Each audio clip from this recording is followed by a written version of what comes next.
नमस्कार दोस्तों, आप सभी का स्वागत है आपके अपने चैनल शुभ घर में। नमस्कार। हम सब जानते हैं कि हिंदू धर्म में मंगलवार का दिन हनुमान जी को समर्पित है। वो शक्ति और भक्ति दोनों के प्रतीक हैं और कहते हैं ना कि इस दिन अगर सच्चे मन से पूजा की जाए तो हर मुश्किल, हर बाधा दूर हो सकती है। लेकिन जरा एक बात सोचिए, जो पूजा पाठ हम इतनी श्रद्धा से करते हैं, क्या वो सही तरीके से हो भी रहा है? कहीं ऐसा तो नहीं कि अनजाने में हमसे कोई ऐसी चूक हो रही हो जो हमारी भक्ति के असर को कम कर रही हो? आज हम ऐसी ही 3 आम गलतियों पर बात करेंगे। 3 ऐसी भूलें जो अक्सर हो जाती हैं और हमारी भक्ति पर असर डाल सकती हैं।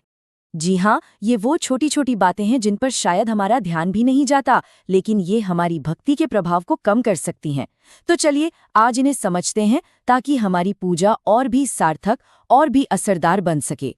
तो सबसे पहली और सबसे आम गलती है गुस्सा और कड़वे बोल।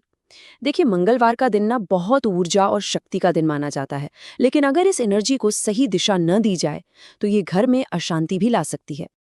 अब इसके पीछे का आध्यात्मिक कारण भी बड़ा दिलचस्प है। मान्यताओं के अनुसार मंगलवार की ऊर्जा का सीधा संबंध अग्नि तत्व से है, यानी आग से, और हमारा गुस्सा वो भी तो एक तरह की आग ही है ना? तो जब ये दोनों आग मिल जाती हैं तो घर का पूरा माहौल भारी और नेगेटिव हो सकता है। इसीलिए इस दिन अपनी जुबान पर थोड़ा कंट्रोल रखना बहुत जरूरी है। जैसा कि हम देख सकते हैं, किसी भी तरह के झगड़े, बहस या अपमानजनक शब्दों से बचना चाहिए और सब्र से काम लेना चाहिए।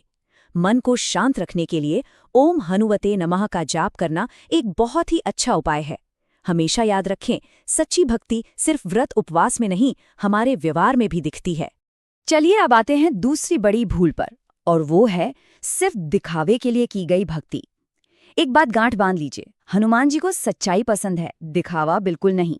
कभी ऐसा महसूस होता है कि पूजा पाठ तो खूब कर रहे हैं पर काम बनते बनते बिगड़ जाते हैं, या पैसों की तंगी बनी रहती है, मन में एक अजीब सी बेचैनी रहती है। हो सकता है ये इस बात का संकेत हो कि हमारी पूजा में दिखावा ज्यादा है और सच्ची भावना कम। देखिए, बड़े बड़े हवन और अनुष्ठान करने से कहीं ज्यादा अच्छा है कि श्रद्धा से सिर्फ एक दीपक जला दिया जाए या फिर किसी जरूरतमंद की चुपचाप मदद कर दी जाए, क्योंकि हनुमान जी को भव्यता नहीं बल्कि सच्ची भावना चाहिए। और अब तीसरी और एक बहुत ही जरूरी बात जिसका हमें ध्यान रखना है, वो है हमारा खान पान। मंगलवार के दिन सात्विक यानी शुद्ध और सरल भोजन करने की सलाह दी जाती है। वहीं दूसरी तरफ तामसिक भोजन, मतलब ऐसा खाना जो शरीर और मन में सुस्ती, भारीपन और नेगेटिव विचार लाता है, उससे बचना चाहिए। इसमें मांसाहार, शराब और दूसरे नशीले पदार्थ तो आते ही हैं। साथ ही कुछ मान्यताओं के मुताबिक इस दिन बाल या नाखून काटना और पैसों का लेन देन करना भी शरीर की ऊर्जा के प्रवाह को डिस्टर्ब कर सकता है। ये सारे नियम असल में हमारी एनर्जी को फोकस्ड और बैलेंस्ड रखने के पारंपरिक तरीके हैं। अब इतने सारे नियम कानून सुनकर शायद मन में एक डर सा बैठ जाए कि अगर कोई गलती हो गई तो क्या होगा, पर यही तो हमें भक्ति का असली मतलब समझना है। इस एक बात को हमेशा याद रखिए, हनुमान जी सजा देने वाले भगवान नहीं हैं, वो संकट मोचन है, यानी संकटों से बचाने वाले, उन्हें हरने वाले। तो अगर हमसे कोई भूल हो भी जाती है ना, तो वो नाराज नहीं होते, बल्कि हमें एक इशारा देते हैं, एक मौका देते हैं कि हम खुद को सुधार लें। तो फिर सवाल ये उठता है कि इन गलतियों से बचा कैसे जाए और अपनी पॉजिटिव एनर्जी को बढ़ाया कैसे जाए? और इसका उपाय बहुत ही आसान और सुंदर है। मंगलवार को हनुमान चालीसा का पाठ करना, गुड़ चने का प्रसाद चढ़ाना या किसी पशु पक्षी को कुछ खिला देना, ये छोटे छोटे काम ही हमारी भक्ति को सच्चा और शक्तिशाली बनाते हैं। और चलिए अब आते हैं उस सबसे महत्वपूर्ण बात पर जो इन सभी नियमों और पूजा पाठ से भी कहीं ऊपर है।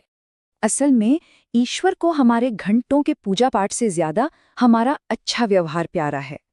अगर हमारे घर में शांति का माहौल है, हम अपने बड़ों का आदर करते हैं और हमारा मन साफ है, तो सच मानिए यही सबसे बड़ी पूजा है।